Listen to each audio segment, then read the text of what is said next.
লক্ষ্য রাখুন খেলাটির দিকে। খেলাটির নাম বিশ্বের সরসজ্জা। লক্ষ্য রাখুন খেলাটির দিকে। 2019 সালে এই খেলার ভারত থেকে প্রশিক্ষণ নিয়ে আমাদের দেশে এসেছিল। দেখুন খেলাটি দেখুন।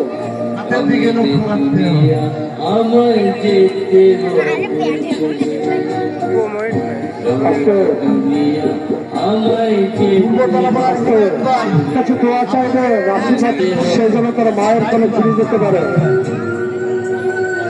বাবা ও মা কেন এই খেলা করে দেখাচ্ছে? কেন তালি দিতে হয়, বুঝেছে? বাবা মায়েরা দেখো। ধন্যবাদ ধন্যবাদ ধন্যবাদ। কেন বাবা মায়েরা কেউ চলে যাবেন?